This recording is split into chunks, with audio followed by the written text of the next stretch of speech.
आरपारी ओडिशा राजनीतिर महाद्रुम भावे परिचित विचक्षण राजनीतिज्ञ तथा पूर्वतन पंचायतराज मंत्री डॉक्टर दामोदर राउतଙ୍କ परलोक हो जाइछि।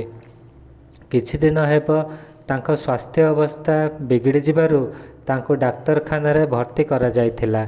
स्वास्थ्य रे उन्नति न हेबारु गतकाली तांको भुवनेश्वर एक घरोई डाक्तरखाना को स्थानांतर करा जायथिला। एही समय मध्यरे तांकर हृदघात होइथिबार सूचना मिलिथिला। आज तांको मृत बोली घोषणा करा जायछि। आज भोर 5:23 रे तांकर मृत्यु होइथिला। एही दुखद खबर प्रसारण हेबारे तांकर समर्थक तथा विभिन्न राजनैतिक कर्मी और नेतांक मध्यरे शोकर छाया खेली जाइछि।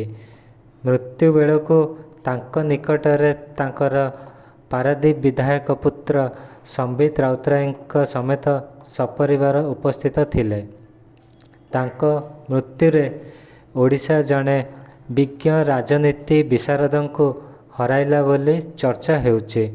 राज्यर समस्त नेता मंत्री तथा राजनैतिक दलर सदस्य माने डॉक्टर राउतଙ୍କ वियोग रे शोक प्रकाश करिसंती।